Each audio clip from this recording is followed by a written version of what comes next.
आएंगे। एक आरक्षण एक ऐसा अस्त्र है जिसे सरकारों ने इस्तेमाल किया। यदि बघेल साहब ने जो घोषणा कर दी है उसे वापस लेते हैं तो इनके लिए विपरीत परिस्थितियां पैदा होंगी, जो कि इस विधानसभा चुनाव में कांग्रेस के लिए बिल्कुल ठीक नहीं होगा। तो ये तो होने से रहा, राज्यपाल उससे हस्ताक्षर करने से रही, और यदि हस्ताक्षर वो कर भी दें, जो कि हालांकि केंद्र के इशारे पर ही निर्भर करता है, तो भी ये आगे चलकर न्यायालय में ही अटकना है और फिर इंदिरा साहनी केस वाला मामला सामने आ जाएगा और फिर वही निर्णय होना है जो झारखंड की सरकार समझ गई कि 50% से ज़्यादा का आरक्षण जो है अब की स्थिति में संभव नहीं है, तो वो स्थिति यहाँ भी बनेगी।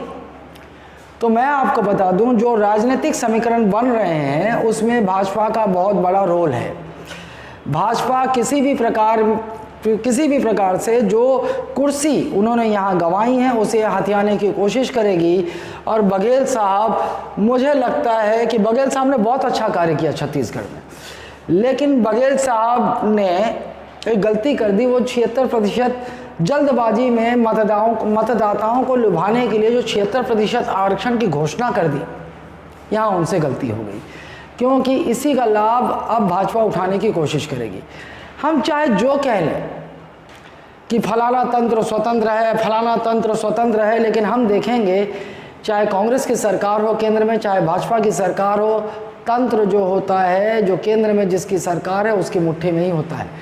अंततः मैं आपको मैं बताना चाहूँगा कि एक सही समय पर सर्वोच्च न्यायालय जो है वो निर्णय देगा, और वो अपने हक में देगा, वो अपने नियंत्रण में देगा, और वो उनके संवैधानिक अधिकार में है कि वो निर्णय देंगे कि ये जो सारी परिस्थितियां हैं वो संवैधानिक है, और राज्य सरकार को ये निर्देशित करेगा कि 50% आरक्षण पर आप रोस्टर जारी करें, और तब राज्य सरकार मजबूर हो जाएगी ऐसा करने के लिए। तो स्थिति ये बनती है कि उसके बाद की स्थिति क्या है। अब जो बहुत सारे सवाल छात्रों का सवाल है कि आचार संहिता लग जाएगी, फिर कैसे वैकेंसी निकलेगी।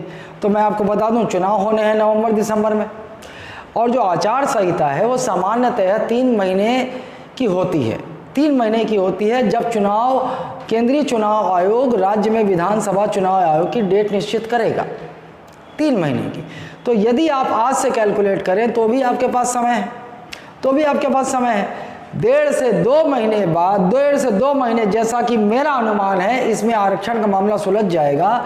और सुलझे, आचार संहिता लगने से पहले 1 दिन भी काफ़ी है राज्य सरकार को सारे जितने भी पद हैं वो वैकेंसी निकालने को। वैकेंसी निकाल सकती है, लेकिन आचार संहिता के बाद वो नई वैकेंसी निकाल नहीं सकती।